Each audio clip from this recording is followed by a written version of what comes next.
Bismillahirrahmanirrahim. Assalamualaikum warahmatullahi wabarakatuh. Alhamdulillah, pada kesempatan kali ini kita akan belajar tema 3B, subtema 2, manfaat hewan bagi manusia. Di sini kita akan mendengarkan dongeng tentang ayam dan elang, kemudian ada cara merawat dan memelihara hewan, dan lain sebagainya. Yuk kita ikuti pembahasannya. Dongeng ayam dan elang. Seekor ayam jago ingin dapat terbang. Ia selalu iri dengan seekor burung elang yang dapat terbang. Untuk memenuhi keinginannya, ayam jago menemui burung elang. "Wahai elang, ajari aku agar dapat terbang sepertimu." "Mengapa kamu ingin dapat terbang, ayam?" "Aku ingin menghindar dari kejaran musuh-musuhku." "Sayapmu pendek, kau tidak mungkin dapat terbang. Ini, aku pinjami jarum emas milikku." "Untuk apa jarum emas ini?" "Sulam sayapmu agar bisa terbang." "Benarkah, elang?"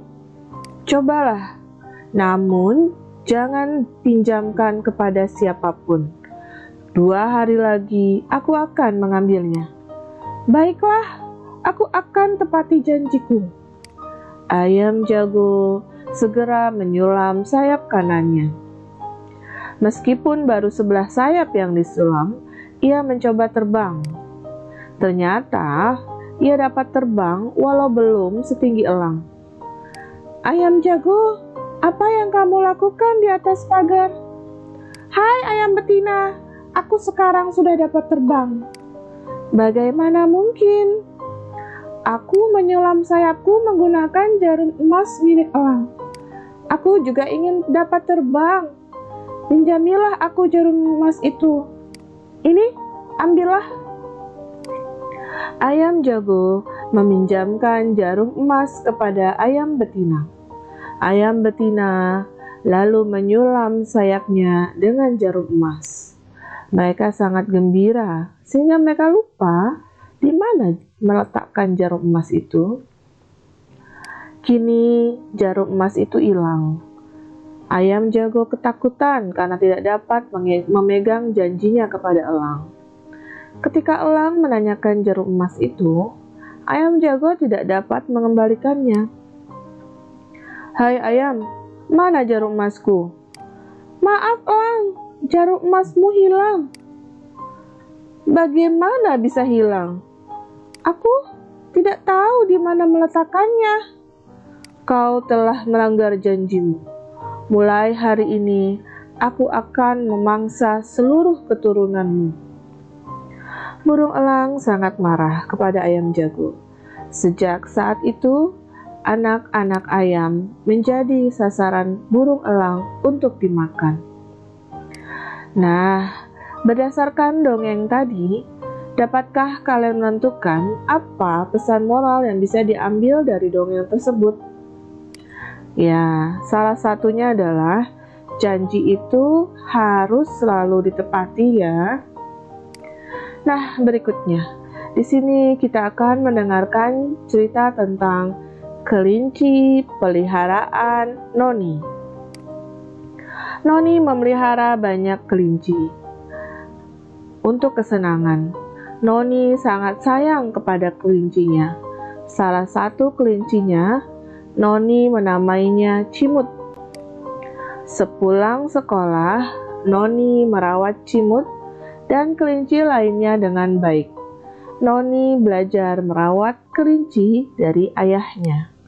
Ayah membuatkan kandang kelinci yang sesuai, sehingga kelinci-kelinci Noni bisa berbaring dan merentangkan tubuhnya dengan nyaman, serta masih memiliki ruang untuk tempat makanan, air, dan kotak kotoran.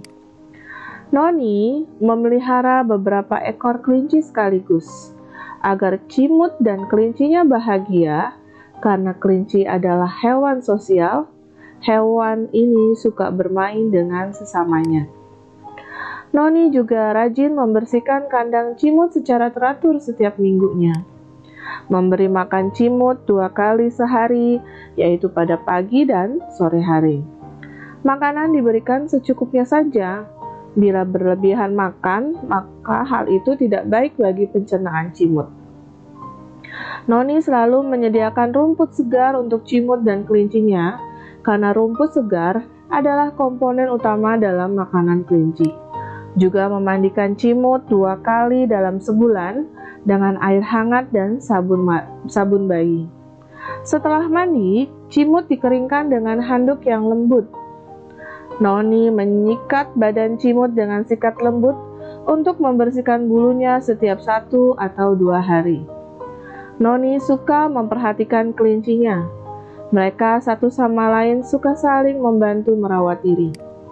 Tidak lupa, Noni membawa cimut dan kelincinya ke dokter hewan untuk diperiksa setiap 2 bulan sekali atau maksimal sekali dalam setahun. Karena perawatan yang baik, cimut dan kelinci-kelincinya pun tumbuh dengan sehat. Nah, tahukah kalian bahwa dengan melihat dari kegiatan merawat hewan tadi, sifat seseorang bisa diketahui loh. Setiap orang atau anak memiliki sifat masing-masing. Ada yang bersifat rajin, ada anak yang bersifat pemberani, ada yang juga bersifat pemalu. Begitu juga dengan sifat tokoh dalam suatu dongeng, bisa kita kenali dari perilaku dan perkataannya ya. Berdasarkan cerita di atas, kelinci peliharaan Noni, kita dapat menyimpulkan bagaimana sifat dari tokoh Noni dan tokoh ayah. Tokoh Noni memiliki sifat sayang terhadap hewan, rajin, disiplin, dan peduli. Sedangkan sifat dari tokoh ayah memiliki sifat sayang terhadap hewan dan pintar merawat hewan. Sekarang, bagaimana cara merawat dan memelihara hewan? Berikut ini hal-hal yang perlu diperhatikan dalam merawat dan memelihara hewan. Yang pertama, kandang hewan. Hewan perlu dibuatkan kandang untuk tempat tinggalnya. Kandang hewan harus cukup luas agar hewan leluasa bergerak. Kandang juga harus berada di tempat yang cukup udara serta terlindung dari panas matahari dan hujan. Selain itu, kebersihan kandang juga harus dijaga agar terbebas dari bibit penyakit. Yang kedua, makanan dan minuman. Hewan peliharaan harus diberi makan makanan dan minuman yang tepat. Makanan dan minuman diberikan dalam jumlah yang cukup setiap hari. Lalu, yang ketiga, kebersihan tubuh hewan.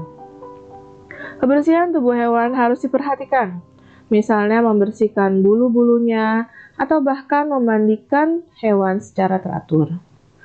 Dengan menjaga kebersihan hewan peliharaan, maka hewan akan terhindar dari penyakit.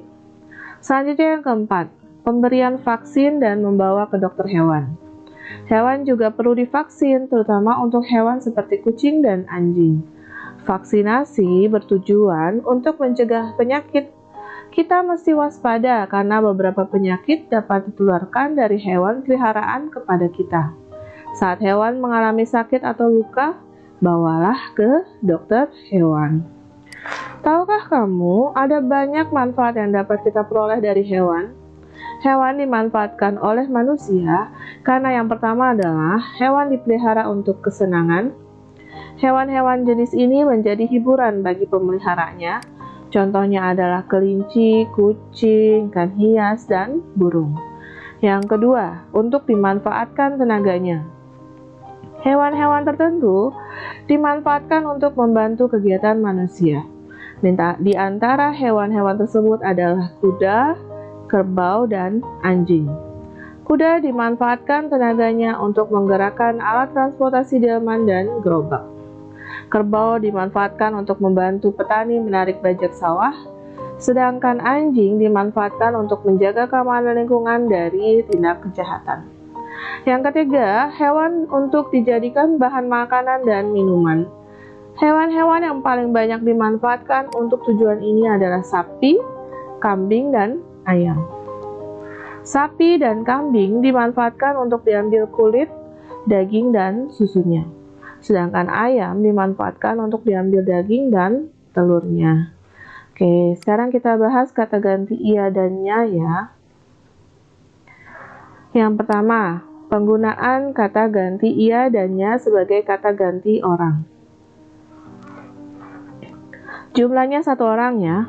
Yang kedua, kata gantinya digunakan untuk mengganti sesuatu yang bukan orang. Dan yang ketiga, kata gantinya dapat digunakan pula untuk mengganti kata Tuhan. Yuk kita bahas satu persatu.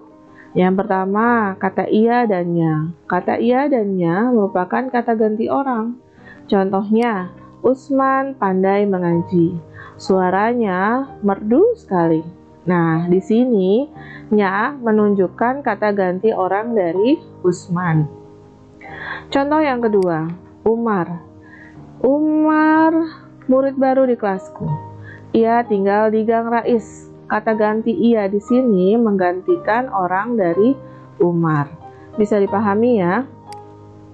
Yang kedua, kata gantinya digunakan juga untuk mengganti sesuatu yang bukan orang. Contohnya, ayah menyembelih seekor ayam jago.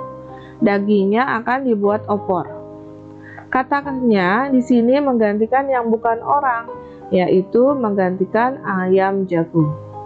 Dan yang ketiga, kata gantinya dapat digunakan pula untuk mengganti kata Tuhan. Dan penulisan kata gantinya untuk nama Tuhan ditulis dengan huruf kapital dengan huruf N kapital. Contohnya, Allah penguasa seluruh alam. Kuasanya tiada yang dapat menandingi. Katanya di sini sebagai kata ganti dari Tuhan, yaitu Allah. Nah, demikian video pembelajaran kita pada hari ini ya. Terima kasih sudah menonton. Semoga bermanfaat. Sampai ketemu pada video pembelajaran selanjutnya. Billahi taufiq wal hidayah. Wassalamualaikum warahmatullahi wabarakatuh.